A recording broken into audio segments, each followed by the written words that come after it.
ಅದು ರಕ್ತ ಚರಿತ್ರೆಯನ್ನೇ ಸೃಷ್ಟಿಸಿದ್ದ ಜಾಗ. ಅದೆಷ್ಟು ಕೊಲೆಗಳಾಗಿವೆಯೋ ಲೆಕ್ಕಕ್ಕಿಲ್ಲ. ಅದೆಷ್ಟು ಜನರ ನೆತ್ತರು ಹರಿದಿದ್ಯೋ ಅದು ಗೊತ್ತಿಲ್ಲ. ರಕ್ತಕ್ಕೆ ರಕ್ತ ಅಂತ ರಕ್ತ ಚರಿತ್ರೆ ಸೃಷ್ಟಿಸಿದವ ದುರಂತ ಅಂತ್ಯ ಕಂಡಿದ್ದಾನೆ. ಬಾಗಪ್ಪ ಹರಿಜನ ಭೀಮಾ ತೀರದ ನಟೋರಿಯಸ್ ಹಂತಕ. ಒಂದು ಕಾಲದಲ್ಲಿ ರಕ್ತ ಚರಿತ್ರೆಯನ್ನೇ ಸೃಷ್ಟಿ ಮಾಡಿದ್ದ ಚಂದಪ್ಪನ ಪಟ್ಟ ಶಿಷ್ಯ. ಚಂದಪ್ಪನ ಯುಗಾಂತ್ಯವಾದ್ರೂ ಬಾಗಪ್ಪ ದರ್ಬಾರ್ ನಿಂತಿರಲಿಲ್ಲ. ಈ ವಿಡಿಯೋಗಳನ್ನ ನೋಡ್ತಿದ್ರೇನೆ ಗೊತ್ತಾಗುತ್ತೆ ಭೀಮಾ ತೀರದಲ್ಲಿ ಅದೆಂಥ ಹವಾ ಇಟ್ಟಿದ್ದ ಅಂತ. ಸುತ್ತಮುತ್ತಲೂ ಹುಡುಗರು, 10 ಕಾರುಗಳು. ಬಾಗಪ್ಪ ಎಲ್ಲೇ ಹೊರಟ್ರು ಆತನ ಪಡೆ ಬೆನ್ನ ಹಿಂದೆ ನಿಲ್ತಿತ್ತು. ತನ್ನದೇ ಸಾಮ್ರಾಜ್ಯ ಕಟ್ಕೊಂಡು ರಕ್ತಕ್ಕೆ ರಕ್ತ ಅಂತಿದ್ದವ ರಕ್ತ ಚರಿತ್ರೆಯಾಗಿದ್ದಾನೆ. ಒಂದು ಬಾರಿ ಸಾವಿನ ದವಡೆಯಿಂದ ಪಾರಾಗಿ ಬಂದವ ಈ ಬಾರಿ ಹಾದಿ ಬೀದಿ ಹೆಣವಾಗಿದ್ದಾನೆ.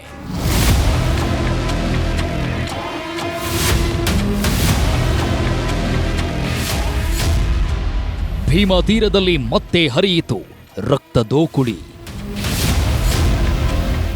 ರಕ್ತಕ್ಕೆ ರಕ್ತ, ಕಗ್ಗತ್ತಲ ರಾತ್ರಿ ಬಿತ್ತು ಬಾಗಪ್ಪನ ಹೆಣ. ಕೆಲ ದಿನಗಳಿಂದ ತಣ್ಣಗಾಗಿದ್ದ ಭೀಮಾ ತೀರದಲ್ಲಿ ಮತ್ತೆ ರಕ್ತ ದೋಕುಳಿ ಶುರುವಾಗಿದೆ. ಮಚ್ಚು ಲಾಂಗಿನ ಸದ್ದಿಲ್ಲದೆ ನೆಮ್ಮದಿಯಾಗಿದ್ದವರು ನಿನ್ನೆ ರಾತ್ರಿ ಅಕ್ಷರಶಃ ಬೆಚ್ಚಿ ಬಿದ್ದಿದ್ದಾರೆ. ಇನ್ನೂ ಜನ ಮಲಗಿರಲಿಲ್ಲ. ಏರಿಯಾದಲ್ಲಿ ಲೈಟ್ ಆರಿರಲಿಲ್ಲ. ಅಷ್ಟೊತ್ತಿಗಾಗಲೇ ಇಡೀ ಊರನ್ನೇ ನಡುಗಿಸಿದ್ದ ಬಾಗಪ್ಪ ರಕ್ತದ ಮಡುವಲ್ಲಿ ಬಿದ್ದು ಒದ್ದಾಡ್ತಿದ್ದ. ವಿಜಯಪುರದ ರೇಡಿಯೋ ಕೇಂದ್ರದ ಬಳಿ ಅಡ್ಡ ಹಾಕಿದ ಹಂತಕರು ಮನಬಂದಂತೆ ಕೊಚ್ಚಿದ್ದಾರೆ. ಅದೆಂಥ ಸಿಟ್ಟಿತ್ತೋ, ಅದೆಷ್ಟು ದಿನದ ದ್ವೇಷವಿತ್ತೋ ಗೊತ್ತಿಲ್ಲ. ಮುಖ ಮೂತಿ ಎನ್ನದೆ ಇಡೀ ದೇಹವನ್ನ ಕೊಚ್ಚಿ ಕೊಚ್ಚಿ ಕೆಡವಿದ್ದಾರೆ. ಈ ಮೂಲಕ ಭೀಮಾ ತೀರದ ಹಂತಕ, ಡೆಡ್ಲಿ ರೌಡಿ ಶೀಟರ್, ಕುಖ್ಯಾತ ನಟೋರಿಯಸ್ ಎನಿಸಿಕೊಂಡಿದ್ದವನ ಯುಗಾಂತ್ಯ ಮಾಡಿದ್ದಾರೆ.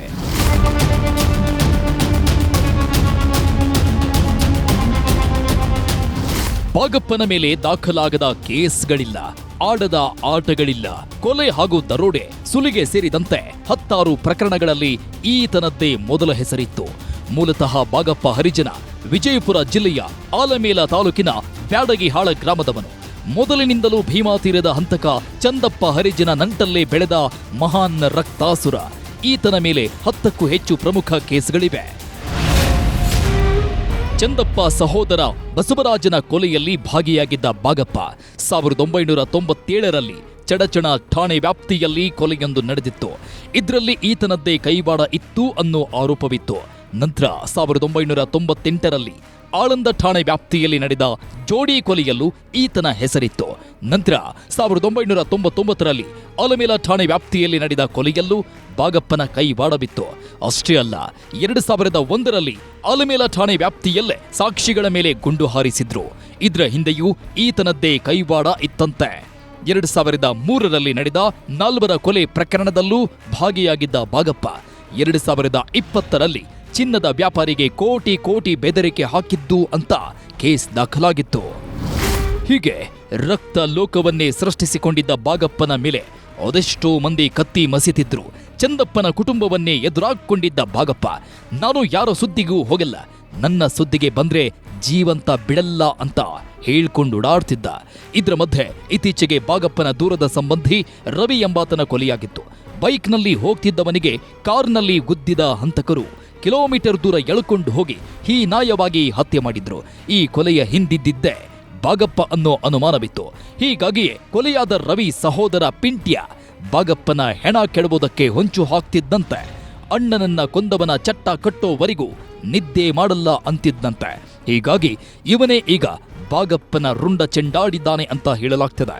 ಇದರ ಜೊತೆಗೆ ತನ್ನ ಸ್ಟೇಟಸ್ನಲ್ಲಿ ಇವತ್ತು ನಮ್ಮ ಅಣ್ಣನ ಆತ್ಮಕ್ಕೆ ಶಾಂತಿ ಸಿಕ್ತು ಅಂತಾನೂ ಬರ್ಕೊಂಡಿದ್ದಾನೆ. ಹೀಗಾಗಿ ಒಂದಕ್ಕೊಂದು ಮ್ಯಾಚ್ ಆಗ್ತಿದೆ. ಅವನ ಮ್ಯಾಗ ಡೌಟ್ ಐತ್ರಿ. ಅವ್ರ ಅಣ್ಣ ಸತ್ತು 8 ತಿಂಗಳಾಯಿತು. 8 ತಿಂಗಳಾದ ನಂತರ ಸ್ಟೇಟಸ್ ಇಟ್ಟಾನ ಅವ್ರ ಅಣ್ಣನ ಫೋಟೋ. ಅವ್ರ ಅಣ್ಣಾಗ ಆತ್ಮಕ್ಕೆ ಶಾಂತಿ ಸಿಕ್ತಂದು ಈ ದಿನ ಇಲ್ಲಾರ ಕಾರಣ ಇವತ್ತು ಯಾಕ ಹೇಳಿದನು. ಅವ್ನ ಹಿಡದೊಳಗ ಅವನಿಂದ ಯಾರ್ಯಾರು ಅದಾರ ಅವ್ರಿಗೆ ಹುಡುಕ್ರಿ. ಪಿಂಟ್ಯ ವಿರುದ್ಧ ದೂರು ದಾಖಲಾಗ್ತಾ ಇದ್ದಂತೆ ಆರೋಪಿ ಎಸ್ಕೇಪ್ ಆಗಿದ್ದಾನೆ. ಹಂತಕರ ಬೆನ್ನು ಬಿದ್ದಿರೋ ಪೊಲೀಸರು ಮೂಲೆ ಮೂಲೆ ಜಲಾಡ್ತಿದ್ದಾರೆ. ಇನ್ನೂ ತನಿಖೆ ನಡೀತಾ ಇದೆ. ತನಿಖೆಯಲ್ಲೆಲ್ಲ ಗೊತ್ತಾಗುತ್ತೆ. So we need time. Entire ಜಿಲ್ಲಾ ಟೀಮೇ ತಂಡವಾಗಿ ವರ್ಕ್ ಮಾಡ್ತಾ ಇದೆ. Will arrest the accused as early as possible. ಒಟ್ನಲ್ಲಿ ದಶಕಗಳ ಕಾಲ ರಕ್ತ ಚರಿತ್ರೆ ಸೃಷ್ಟಿಸಿದವ ರಕ್ತದ ಮಡುವಲ್ಲಿ ಪ್ರಾಣ ಬಿಟ್ಟಿದ್ದಾನೆ.